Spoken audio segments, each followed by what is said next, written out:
بسم الله الرحمن الرحيم. السلام عليكم ورحمة الله تعالى. كلنتي wanaagsan idil ahaantiin baddaawadayaal saaxiibayaal halkani waa warbaahinta qaranka TV wanaad kala socotaan wararkeena. Waa anigoo ah Axmed Nur Suufi taariikhdu. Daawadayaal waa labada bisha koowaad sanada 2020 maalin Sabti ah ku soo dhawaada wararkeena. Qodobada wararkeena aad ku daawan doontaan xilligan waxaa kamid ah Ra'iisul Wasaarihii hore ee Xukuumadda Federaalka ee Soomaaliya Mudane Xasan Cali Khayre iyo waliba Ra'iisul Wasaare xigeenka dalka Soomaaliya Mudane Mahdi Guuleed Khadar oo kulan waji ka waji ah ku yeeshay magaalada Garowe ee caasimadda maamul goboleedka Puntland. waxyaabaha ay ka wada hadleen Ra'iisul Wasaare Xasan Cali Khayre iyo waliba Mudane Ra'iisul Wasaare xigeen Mahdi Guuleed Khadar ayaanu idin haynaa daawadayaal. Ra'iisul Wasaare Xasan Cali Khayre oo ay sida xogta ee wararku nagu soo gaarayaan ka qoostay habka khaldan ay wax u wadaan kooxaha mucaaradka ah gaar ahaan midowga musharaxiinta uu ka tirsan yahay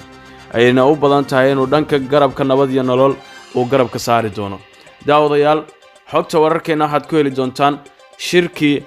ka soconayay Garowe oo aan wax micnaa sameeyeen marka laga yimaado xalfado badan oo markaasi ka dhacaya magaalada iyo kulamo casho kuwa qado iyo waliba booqashooyin la isku tagtagayo. shaqaalihii dhisay wadada u dhaxaysa ama xiriirisa afgooy iyo magaalada Muqdisho oo ay ku jireen injineerada Turkida oo qarax la beegsaday khasaare dhimasho iyo dhaawac isugu jira oo ka dhashay. wasaaradda arrimaha dibadda Turkiga oo ka hadashay iyo wiil Soomaaliyeed oo dhowr 20 jir oo lagu dilay Minneapolis iyo booliska Minneapolis oo la tacaalay kacdoon arintaasi lagaga soo horjeedo. intaan ugu dagalin qodobada wararkaas oo faahfaahsan waxaanu idin ka codsanaa barteena YouTube-kana subscribe tirahdaan sidoo kalena gambaleelka furtaan like saartaan muuqaalka siina share gareysaan. fadlan iska daawan muuqaalka oo cararan haddii ay ku tahay markii kugu horeysay si aad u hesho wararka muhiimka ah ee har iyo habeen halkan ka baxaya. fadlan subscribe dhaho gambaleelka furo barteena YouTube-ka. waa tahay intaan ugu dagalin wararkeena waa baahintii walaasheen Mariana Cabdi oo walaal Soomaaliyeed ku nool magaalada Muqdisho ee caasimadda dalka hooyo. lambarkaas ayaad ka wici kartaa sidoo kalena wixii aad awoodaad ugu diri kartaa. Marian arinteedu wuxuu ahaa taxane aan muddo soo wadnay anagoo la kaashanayna Ilaahay subxaanahu wa ta'ala iyo ummadda Soomaaliyeed ayaanu ku guuleysanay daawadayaal in aan si wada jir ah gabadhaasi wax u tarno waxna ugu qabanno. hooyadeed oo xanuunada dhiigkarka iyo sokorta la nool ayay la tacaalaysay qoyska noloshooda intii aysan helin dadkeena Soomaaliyeed walaalaheena iyo kaalmada Ilaahay intii aysan helin noloshu way ku adkeed. fadlan baahinta ilaa iyo waxaan sii wadanaa 5 Janaayo oo 3 bari ay naga xigto kaliya. waxaan idin ka codsanayaa wixii aad awoodaan inaad u dirtaan qoyskan oo aad hore uga farxiseen Ilaahay idinka farxiye inta dhimanna aad u dhameystirtaan. aynu ugu dagalno wararkeena daawadayaal sidaad ogsoontiin magaalada Garowe ee caasimadda maamulka Puntland waxaa ka soconayay shirkaas oo maalintii saddexaad galay. Machadka Heritage iyo maamulka Puntland oo iskaashanaya ayaa soo qaban qaabiyay shir muhiimadiisu ay ahayd inay inta badan ba mucaaradku isku arkaan aqoon-yahano Soomaaliyeed mas'uuliyiin bulshada labeentooda iyo muxaafid ka tirsan dawladda federaalka ee Soomaaliya oo u tagay inay dhagadhageeyaan ama indhaindheeyaan waxa meesha ka soconaya ayaa isku helay howl weyn oo magaalada Garowe isla markaana jaamacadda markaasi magaalada Garowe ay leedahay. si kastoo ay ahaataba kulankani wax natiijo ah oo badan kama soo bixin daawadayaal. haddana dhinaca kale marka la eego faa'iidooyin aad u badan ayaa laga dhaxlay kulankan. muhiimadiisa ayaa waxa uu ahaa in mucaaradka la mideeyo sida aan dhowr jeer hore idin sheegnay sidoo kalena in loogu tashto madaxweyne Maxamed Cabdullaahi Farmaajo ay ahmiyadiisu ahayd. laakiin waxa kulanka barbar soconayay dhagar ay soo maleegeen kooxda Imaaraadka kaasoo ahaa in laba musharax oo qura ay mucaaradka oo dhan matalaan kuwa kalena waraabo taaglayaal ay noqdaan maslaxad iyo lacago iyo dana gaaran ay ku bedeshaan inay u tanaasulaan Imaaraadka iyo siyaasadda ay wataan. dad badan ayaa arintaasi u cuntama weysay waxaana kamid ah Cabdiraxmaan Cabdishakuur hogaamiyaha xisbiga Wadajir oo iska badiiday inuu tago meeshaasi maadaama laga soo casuumay. si kastoo ahaataba Ra'iisul Wasaare Xasan Cali Khayre ayaa kamid ah dadka ka biyadiiday waxa meesha ka soconaya sida ay xogta iyo wararku nagu soo gaarayaan. waxaa hal mar warbaahinta ka soo muuqday Ra'iisul Wasaare xigeenka dalka Mudane Mahdi Guuleed Khadar oo ah mas'uuliyiinta dawladda federaalka ee Soomaaliya gaar ahaan garabka nabad iyo nolol u jooga meesha si ay u indhaindheeyaan waxa ka soconaya naqdiyay oo ka hortagay ama ka hor yimid dhaleecayn iyo eedo barkumataal oo loo jeedi lahaa dowladda uu hogaamiyo madaxweyne maxamed cabdullaahi farmaajo iyo ra'iisul wasaare maxamed xuseen rooble ayaa waxa uu kulamo gooni ah la yeeshay saaxiibkiisii siyaasadda iyo ra'iisul wasaarihii ay soo wada shaqaynayeen ku dhowaad 3 sano iyo bar waa mudane xasan cali kheyre kulanka labada mas'uul ayaa daarnaa sidii looga tashan lahaa ama loo waajihi lahaa xaaladda kala guurka waxaana xogtay wararku ay sheegayaan in xasan cali kheyre u badan tahay inuu u diga ragto saaxiibadiisii uu hore u soo firaaqeeyay ee nabad iyo nolol dhankooda haddii uu ahaanayo musharax iyo haddii ayaga uu la shaqaynayaba waxa uu cuntami weysay waxa meesha ka soconaya ayuu nagu yiri mas'uul xog ogaal ah oo jooga Garowe kheyre waxa uu aqbali waayay arinta laba musharax la taageero labada musharax oo kala ah Cabdikariin Xuseen Guuleed iyo waliba mudane Geelle musharax Geelle labadaas mas'uul waa labada mas'uul ee qura Imaaraadku boorka ka jafeen iyaga oo isku dayay kuwa kale oo dhan inay ku qanciyaan inay lacag malaayiin ku bedeshaan raadinta mansabka iyo magaca ay raahday raadinta mansabka iyo xilka madaxweynenimo ee Soomaaliya siyaasiyiin badan ayaa goorsi horeysay aqbalay iyagoo dano badan ku bedelanaya arrimahaasi laakiin ra'iisul wasaare xasan cali kheyre hadaf siyaasadeed ayuu lahaa ayuu nagu yiri mas'uulkan oo aan magaciisa ka gaabsanayno waxaana lagu soo waramayaa in awalba uu ka dareemayay mucaaradka iyo midowga musharaxiinta dhaawac siyaasadeed oo xun inay u geysteen sumcadiisii ku soo markaasi ku soo caanamaalay 3 sano iyo barkii uu la shaqeynayay madaxda nabad iyo nolol iyo waliba dadaaladii iyo wixii uu soo qabtay oo ay ka dhigeen tacab khasaaray maadaama mar walba siyaasiyiintan ay yihiin kuwa ku soo celinaya wax dhagaha iyo qulubta ummadda Soomaaliyeed aan wanaagsanayn sida qas fawdo dagaal iyo waxa aan la garanayn iyo inta badan inay ka shaqeynayaan masaalixda dalal shisheeye oo xitaa iska indhatirayaan kuwa faragelin nagu haya kulanka ra'iisul wasaare Mahdi Guuleed Khadar iyo ra'iisul wasaare xigeen Mahdi Guuleed Khadar iyo ra'iisul wasaare Xasan Cali Kheyre yeesheen ayaa waxa sidoo kale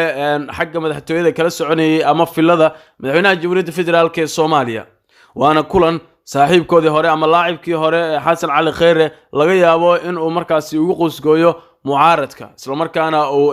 si toos ah dhinaca u saaro madaxda nabad iyo nolol si kastoo ahaataba ra'iisul wasaare xasan cali kheyre ayaa dhowr jeer hore laga digay in uu waxa uu ku ciyaarayo ay tahay sumcadiisii sharafkiisii iyo karaamadiisii maadaama afkiisu uu gowracayo horeyna ragga qablayaasha uu u dhaliili jiray una dhaleecayn jiray tiyo ay jirto inay siyaasado qasan ay jiraan sida khilaafaad iyo waliba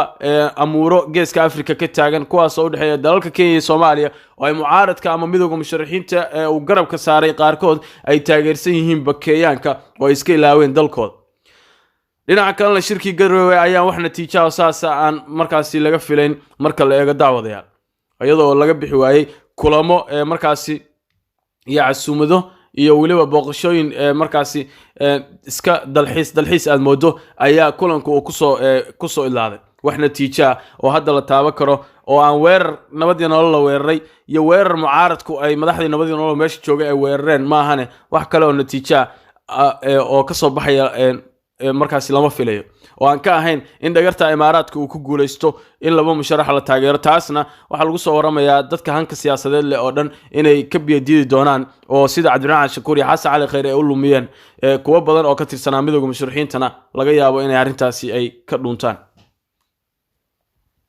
dhinaca kalena daawadayaal kooxda Al-Shabaab ayaa waxay weerar culus ku qaaday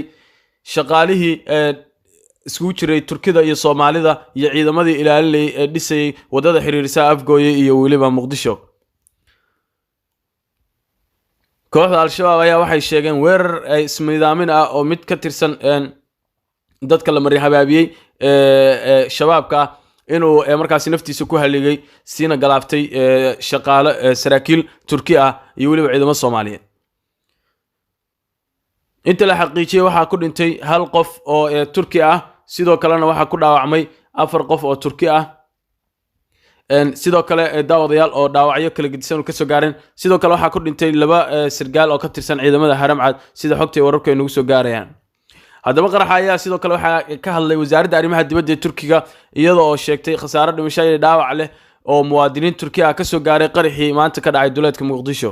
bayaan ka soo baxay wasaaradda arrimaha dibadda Turkiga ayaa lagu sheegay inuu qarax ismiidaamin ah ka dhacay jidka u dhaxeeya Muqdisho iyo Afgooye ayna ku dhinteen 4 qof oo kamid ah oo 4 qof oo uu qof kamid ah yahay Turki waxa kale oo ku dhaawacmay 4 qof oo Turki ah wasaaradda arrimaha dibadda ee Turkiga ayaa cambaaraysay weerarkan oo ahaa ismiidaamin waxayna cadeysay in ay garab taagan yihiin shacabka iyo dowladda Soomaaliyeed. Dowladda Soomaaliya ayaa wali ka hadal weerarka ka dhacay deegaanka Xaawo Cabdi ee duleedka Muqdisho kaas oo markaasi lagu beegsaday shaqaalaha Turkida iyo ciidamada, laakiin dowladda federaalka Soomaaliya ayaa la filayaa in ay ka hadasho.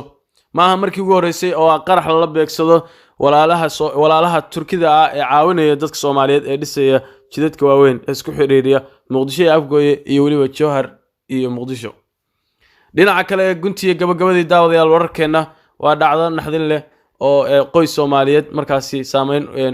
ku yeelatay oo ka dhacday dalka Mareykanka gaar ahaan gobolka Minnesota, taasoo ummadda Soomaaliyeed oo dhan run ahaantii aad ay uga xumaadeen. ciidamada booliska magaalada Minneapolis ee dalka Mareykanka ayaa Arbacadii toogtay wiil Soomaaliyeed kadib markii ciidamadu istaajiyeen kadibna rasaas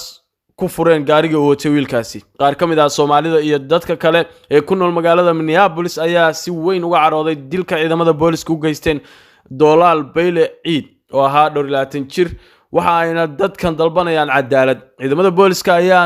ayaana ka hortagay in uu faafo banaanbax looga soo horjeedo dilka wiilkan Soomaaliga ah, waxayna boolisku ka baqayaan in magaalada ka dhaco banaanbaxyo la mid ah midkii looga soo horjeeday dilkii George Floyd. booliska oo baahiyay muuqaal 1 daqiiqo ka yar oo laga duubay dhacdadii lagu dilay Dolaal ayaa saraakiisha boolisku sheegeen in Dolaal ka hor inta aan la toogan rasaas ku soo riday booliska, sidaasna ku dhacay dilka. aabaha dhalay wiilkan la toogtay oo ah ninkan ay u jeedaan oo lagu magacaabo Bayle Adood Gele ayaa sheegay in aad ay uga naxeen dilka wiilkiisa loo geystay. waxa uuna sidoo kale sheegay in boolisku yimaadeen gurigiisa ayna khalkhal ku abuureen carruurtiisa. booliska ayaa yimid gurigeena, cabsi xoog leh ayaan dareemay, waxaana u maleynayay aniga iyo carruurteedaba inayna dili rabaan, ayuu yiri aabaha dhalay wiilkan boolisku ku dileen magaalada Minneapolis. maamulka magaalada Minneapolis iyo saraakiisha booliska ayaa ballan qaaday inay baaritaano dheeraad ah lagu sameyn doono dilka ciidamada boolisku Arbacadii u geysteen Dolaal Bayle. Ilaahay naxariista jannaha ka waraabiye. intaas waxa ku eeg wararkeena aad kala socoteen warbaahinta qaranka TV1. wixii fikirkiina sidaad u aragtaan kulanka ra'iisul wasaare Xasan Cali Kheyre iyo Mahdi Guuleed Khadar dhanka hoose ayaad nagula wadaagi doontaan. waana mahadsantiin. mac salaam.